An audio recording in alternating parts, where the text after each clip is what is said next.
इत्तेहादुल मुस्लिमीन, इस्लाम party, इस तरह की बात तुम करोगे तो फिर किसी को हिंदुइज़्म और हिंदू राष्ट्र बोलने से कौन रोकेगा? इसके कसूरवार हम हैं। अगर हम पहले नारे तकबीर अल्लाह अकबर का नारा अगर सियासी तौर पर नहीं लगाएंगे तो इसके पहले मुझे बताओ कि जय श्री राम का नारा कभी लगता था क्या? मगर हमने अगर नारे तकबीर बोला है तो फिर जवाब में जय श्री राम का नारा लगेगा। तो अब हम हरे झंडे की बात करें तो फिर भगवा झंडा भी तो आएगा ना।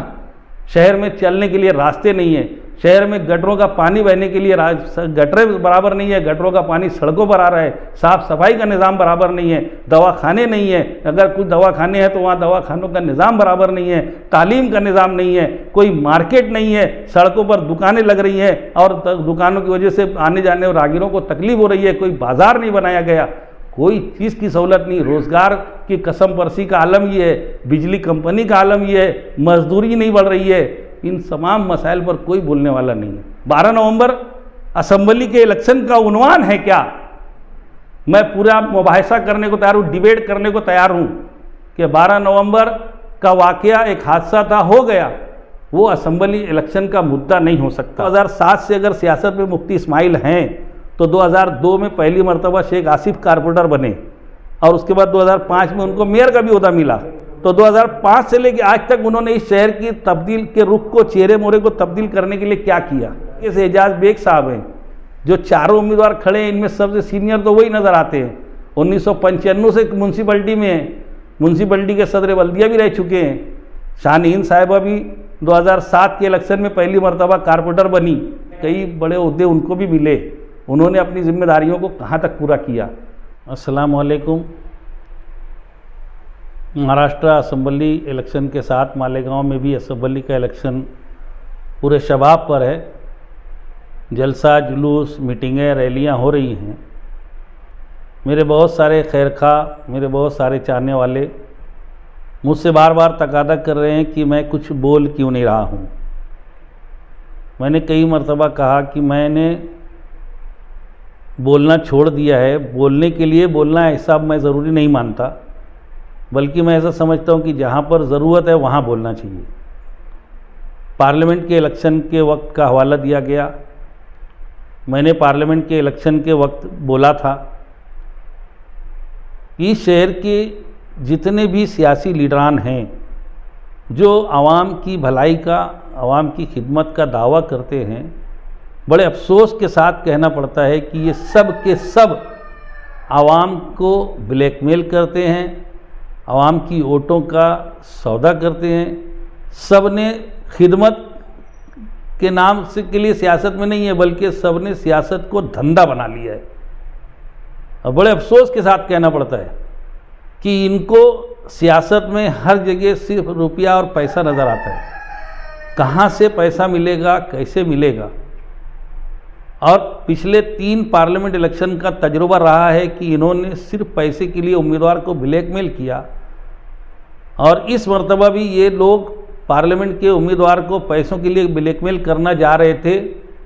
इसीलिए मैं मजबूर हुआ बोलने के लिए, क्योंकि तुम हमारा होल से वोटें हमारी है, राय हमारी है और तुम उम्मीदवार से हमारी वोटों का सौदा कर रहे हो।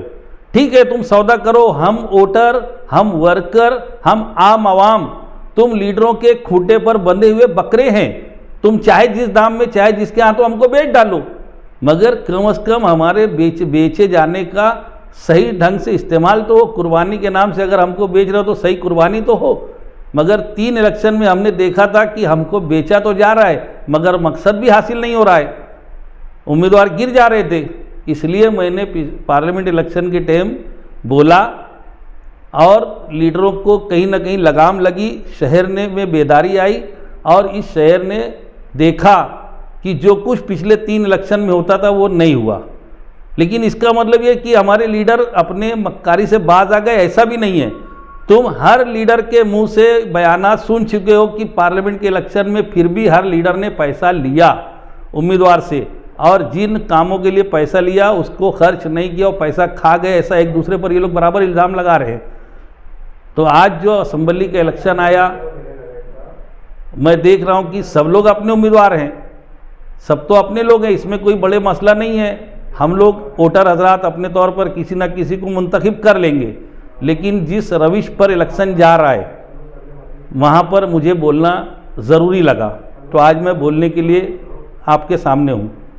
पार्लियामेंट इलेक्शन में क्या था कि हम लोगों को एक टारगेट था कि जो मोदी सरकार जो इस मुल्क के संविधान को बदलना चाहती है, जो 400 पार का नारा दे रही है, उसको रोकना ज़रूरी था और इसके लिए हम लोगों को जद्दोजहद करना थी। हमने जद्दोजहद की और अल्लाह के करम से हमने 400 पार से मोदी को रोका, जिसमें एक हाथ बड़ा मालेगांव का रहा है। और मालेगांव की आवाम ने जो चोट दी है उसका दर्द आरएसएस और फिरका परस्तों को इतना है कि तमाम गोदी मोडिया के न्यूज़ चैनल वाले टीवी पर बताते हैं कि मालेगांव में वोट जिहाद हुआ। लेकिन मैं आप लोगों से कहना चाहता हूं कि वो हम भी बोलते हैं कि हमारी वोटों से चुनकर शोभाताई बच्छाव आई। ये असल में फिरका परस्तों की मदद करने वाला जुमला है। हमारी वोटों से शोभाताई बच्छाव चुन कर आई, अगर हम ये दावा करेंगे तो फिर शोभाताई बच्छाव कभी चुन के नहीं आ सकेगी, क्योंकि हमारे 20 लाख वोटों में हमारे सिर्फ 5 लाख वोट थे। अब 70% के हिसाब से हमारे 3.5 लाख वोट गिरे, तो बाकी के 2.5 लाख वोट कहाँ हैं?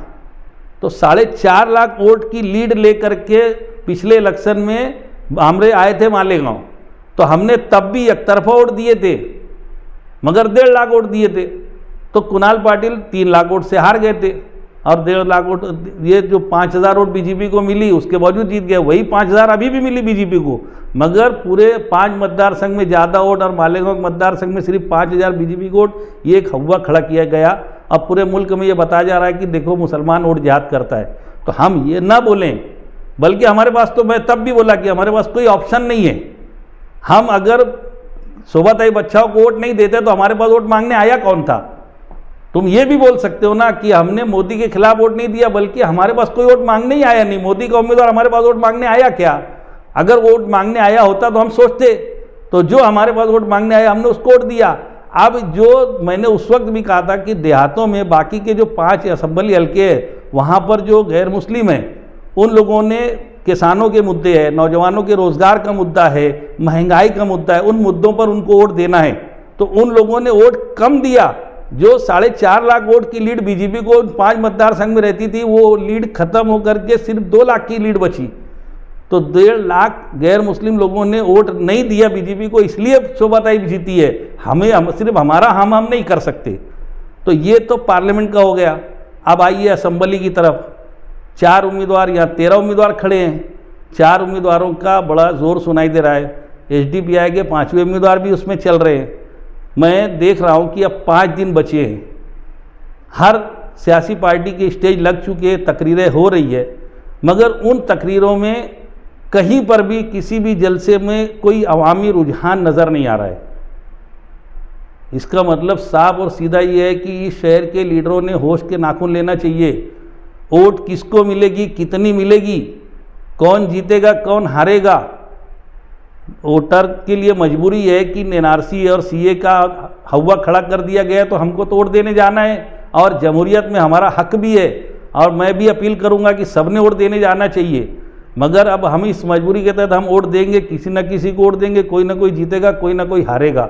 लेकिन आज 5 लाख की आबादी है, तुम अगर जलसा ले रहे हो तो कुर्सियां लगा करके यहाँ से वहाँ तक तुम मजमा बता रहे हो कि हमारा जलसा बड़ा कामयाब हुआ। दिल पर हाथ रख करके बोलो कि जब पट्टी पर बैठकर लोग जलसा सुनते थे तब के मजमे में और आज के मजमे में कुछ फ़र्क है कि नहीं है।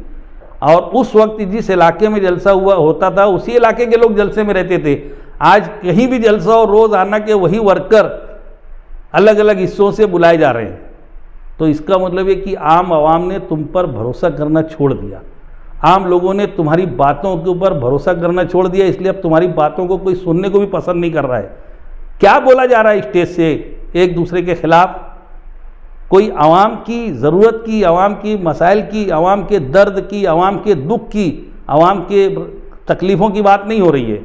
और अगर कहीं पर आवाम के दुख और तकलीफ़ की बात हो रही है तो उसके लिए सामने वाले को इल्ज़ाम दे करके अपने आप को पारसा बताया जा रहा है। एक दूसरे की बुराई, एक दूसरे पर इल्ज़ाम तराशी। और अगर काम की बात करें तो इन लोगों के काम की लिस्ट तो ऐसी है कि फिर तो गांव में कहीं काम ही नहीं बचना चाहिए था। तो समझ में नहीं आता कि ये कर क्या रहे हैं।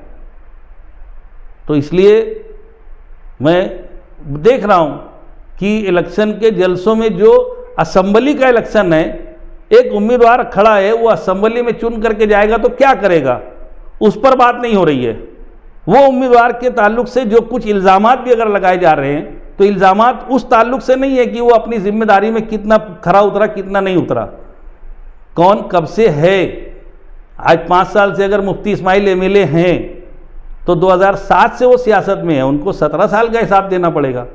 लेकिन अगर 17 सालों में सियासत में आवाम ने वोट दे करके कब किस मौके पर उनको क्या जिम्मेदारी सौंपी, उस पर उन जिम्मेदारी कितना पूरा किया मुफ्ती इस्माइल ने।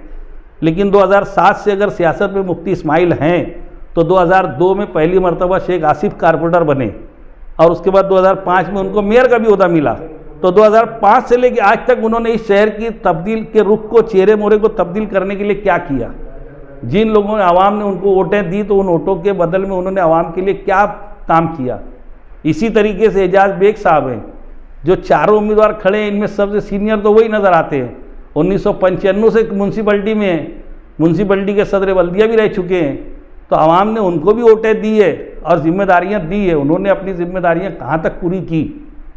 शाहीन साहिबा भी 2007 के इलेक्शन में पहली मरतबा कारपोरेटर बनी, 2012 के इलेक्शन में 2 जगह से चुनाव लड़ा उन्होंने, 2017 के इलेक्शन में भी चुन कर आए, कई बड़े ओहदे उनको भी मिले। उन्होंने अपनी जिम्मेदारियों को कहाँ तक पूरा किया। और अगर उन्होंने साबिका में वोट लेने के बाद जो जिम्मेदारी उनको दी गई उनको अगर हुस्न खूबी से निभाया है तो उनको वोट मांगने का हक है। लेकिन अगर वो अपनी जिम्मेदारियों को पूरा नहीं कर सके तो दूसरों पर इल्ज़ाम दे करके, दूसरों पर तोहमत लगा करके, दूसरों पर बोहतान बांध करके वोट मांगने का हक है क्या। ये तमाम उम्मीदवारों ने सोचना चाहिए। आवाम कुछ और चाहती है। 5 साल अभी मैं देखा कि मुफ्ती इस्माइल साहब की तरफ से किताब छपी है, बांटी जा रही है कि इतने सारे काम मुफ्ती इस्माइल साहब ने किए। 5 साल पहले भी एक किताब शहर में बांटी गई थी, 5 साल बेमिसाल, उसमें भी बड़े काम काज के जिक्र थे। अगर इतने काम इस शहर में हुए हैं तो फिर तो कहीं काम बचना ही नहीं चाहिए। लेकिन उसके बावजूद मैं नहीं बोल रहा हूँ, यही लीडरान हर एक के स्टेज से बोला जा रहा है कि शहर को खंडर बना दिया गया है, शहर में चलने के लिए रास्ते नहीं है, शहर में गटरों का पानी बहने के लिए गटरें बराबर नहीं है, गटरों का पानी सड़कों पर आ रहा है, साफ़ सफाई का निज़ाम बराबर नहीं है, दवाखाने नहीं है, अगर कुछ दवाखाने हैं तो वहाँ दवाखानों का निज़ाम बराबर नहीं है, तालीम का निज़ाम नहीं है, कोई मार्केट नहीं है, सड़कों पर दुकानें लग रही हैं और दुकानों की वजह से आने जाने और राहगीरों को तकलीफ हो रही है, कोई बाज़ार नहीं बनाया गया, कोई चीज़ की सहूलत नहीं। रोज़गार की कसम परसी का आलम ये है, बिजली कंपनी का आलम ये है, मजदूरी नहीं बढ़ रही है। इन तमाम मसाइल पर कोई बोलने वाला नहीं है, एक दूसरे पर बोतान लगा रहे हैं। और इन सारे मसाइल पर अगर बात की जाए तो दूसरे एक दूसरे पर, सामने वाले को मोरिद इल्ज़ाम ठहरा रहे हैं। इक़्तिदार का मज़ा सबने चखा है, सबको अपने अपने कामकाज का हिसाब देना पड़ेगा। यही वजह है कि आज शहर में कोई किसी का रुझान बनता हुआ दिखाई नहीं दे रहा है। लोग तजब्जब में हैं कि कौन चुन के आएगा, क्योंकि किसी के स्टेज से कोई ठोस बात हो ही नहीं रही है ना। तुम स्टेज लगा रहे हो, लोग सुनने के लिए नहीं आ रहे हैं तो तुम 60-60, 70-70 भोंगे लोगों को बलजबरी लोगों की गलियों में घरों तक भोंगे पहुंचा के सुनवा रहे हो। अगर कोई काम की बात होगी तो तुम तो लीडर हो, लीडर, तुम्हारी बात सुनने के लिए नहीं आ रहा है। अच्छे मुकर्रिर होते तुम्हारे पास तो वो जो फुटपाथ के ऊपर सड़क के किनारे एक हकीम अपनी दुकान लगाता है, बोलना चालू करता है तो चलता हुआ आदमी रुक जाता है सुनने के लिए, भले से उसको बीमारी ना हो मगर वो खड़ा हो जाता है 2 मिनट के लिए कि क्या बोल रहा है। तुम कोई अच्छी बात करोगे तो घरों से निकल करके लोग जलसागाह में आएंगे, तुमको लोगों के घरों तक और गलियों तक भोंगे लगाने की ज़रूरत नहीं पड़ेगी। तुम सोचो, मुहासबा करो अपना कि तुम्हारी बातें आवाम के मुफाद की नहीं है, इसलिए लोग तुम्हारे जलसों में वक्त देने को तैयार नहीं है। अगर यही रुझान रहा तो हमारी कौम का क्या होगा, क्या हमारे मुस्तकबिल की बात होगी। आज 12 नवंबर की बात की जा रही है हर स्टेज से। 12 नवंबर असेंबली के इलेक्शन का उन्वान है क्या? मैं पूरा मुबाहिसा करने को तैयार हूँ, डिबेट करने को तैयार हूँ कि 12 नवंबर का वाक़या एक हादसा था, हो गया, वो असेंबली इलेक्शन का मुद्दा नहीं हो सकता। आज इलेक्शन का मुद्दा ये बनाया जा रहा है कि वो शिंदे के साथ है, वो अजीत पवार के साथ है। ये इलेक्शन का मुद्दा है क्या? कल के किसी को किसी से काम पड़ सकता है, जाते आते हैं सबका कहीं ना कहीं किसी न किसी से कभी ना कभी टाँका भिड़ा है, कोई पारसा नहीं है इस मामले में। और ज़रूरत के तहत एक अगर आज पुलिस ऑफिसर है, वो आरएसएस का होगा अंदर से, मगर वो ऑन ड्यूटी पुलिस ऑफिसर है, हमको काम पड़ेगा तो उसके पास जाना पड़ेगा। ये इलेक्शन का मुद्दा है क्या कि किसका किससे ताल्लुक है। अभी मस्जिदों से सोलार लगाने की बात चली, मस्जिदों में सोलार लगाना ये इलेक्शन का मुद्दा बना लिया गया है। ये कोई मुद्दा है असेंबली इलेक्शन लड़ने का? पहला बात तो ये है कि क्या ज़रूरत क्या पड़ गई मस्जिदों में सोलार सिस्टम लगाया जाए, क्या बात थी? मैं इस पर पूरा डिबेट करने के लिए तैयार हूँ। बहस करो बहस के कि मस्जिदों में सोलार लगाने की ज़रूरत थी क्या और उसका फ़ायदा क्या होने वाला है। और आज उसी पर असेंबली का इलेक्शन लड़ने की बात की जा रही है। एक तरफ से बिरादरीवाद की बात की जा रही है, इलेक्शन में तुम बिरादरी के नाम पर इलेक्शन लड़ने की बात कर रहे हो। रब्बुल आलमीन, तमाम आलम का पालने वाला रब, रहमतुल लिल आलमीन, जो सारे आलम के लिए रहमत, ऐसे नबी के उम्मती होने का दावा करते हो। तुम्हारे पास ऐसा कोई काम नहीं है कि जो सारे आलम के लिए हो, हर बिरादरी, हर धर्म, हर ज़ात और मज़हब के लिए हो। अल्लाह के रसूल सल्लल्लाहु अलैहि वसल्लम ने सारे आलम के लिए रहमत थे। तुम एक मखसूस बिरादरी की बात कर रहे हो और फिर भी कलमा पढ़ने का दावा। ये बिरादरी कोई इलेक्शन का मुद्दा हो सकता है? तुम इसको मुद्दा बना रहे हो। आज ये भी बातें चल रही है कि मस्जिद के मिंबर और महराब से सियासी बयानात दिए जा रहे हैं, सियासत की जा रही है मस्जिदों में खड़े रह करके। क्या असरात होंगे इसके? ये कोई असेंबली इलेक्शन लड़ने का मुद्दा है? मज़हब का इस्तेमाल तुम सियासत के लिए कर रहे हो। तुम अगर सियासत का फ़ायदा मज़हब के लिए करो तो तुम्हारी आखिरत बनेगी, मगर तुम सियासत का फ़ायदा में मज़हब का इस्तेमाल करके मज़हब से भी जा रहे हो, आखिरत से भी जा रहे हो और दुनिया से भी जा रहे हो। आज हम लोग हरे झंडे की बात कर रहे हैं। मुल्क में फ़िरका परस्ती इतने उरूज पर है कि दाढ़ी और टोपी देख करके मॉब लिंचिंग हो रही है, ट्रेनों में हम लोगों को मारा जा रहा है। फ़िरका परस्ती उरूज पर है, जय श्री राम का नारा लगाने की बात की जा रही है। इसके कसूरवार हम हैं। अगर हम पहले नारे तकबीर अल्लाह अकबर का नारा अगर सियासी तौर पर नहीं लगाएंगे तो इसके पहले मुझे बताओ कि जय श्री राम का नारा कभी लगता था क्या? मगर हमने अगर नारे तकबीर बोला है तो फिर जवाब में जय श्री राम का नारा लगेगा। तो अब हम हरे झंडे की बात करें तो फिर भगवा झंडा भी तो आएगा ना। तो हम कर क्या रहे हैं? ये 3 लाख वोट के एक हल्के के वास्ते, हम एक असेंबली की सीट के वास्ते 288 जगहों पर हम वर्गला रहे हैं लोगों को। हरा झंडा बता करके हम उनको वर्गला रहे हैं कि तुम भी भगवा झंडा निकालो। अगर तुम इस्लाम और मुस्लिमीन, इत्तेहादुल मुस्लिमीन, इस्लाम पार्टी, इस तरह की बात तुम करोगे तो फिर किसी को हिंदुइज़्म और हिंदू राष्ट्र बोलने से कौन रोकेगा? तो ये सब बातें नादानी की है। इलेक्शन का मुद्दा ये सब नहीं हो सकता। इलेक्शन का मुद्दा ये नहीं है कि कौन किसके साथ बैठा, कौन किसके साथ आया, कौन गया। आज जलसों के लिए हम बाहर के मुकर्रिरीन के मोहताज हैं कि बाहर से कोई लीडर आएगा तो हम बड़ा जलसा कर सकेंगे। हमारे कामकाज इतने अच्छे नहीं है कि लोग हमारी बातें सुनने के लिए आएँ। तो मैं लीडरों से कहना चाहता हूँ, 4 दिन का वक्त बचा है, रविश बदलो। इलेक्शन का मैनिफेस्टो बना रहे हो, आवाम का मैनिफेस्टो सुनो, आवाम क्या चाहती है। बहुत सुन चुके लीडरों की, अब आवाम की सुनना है।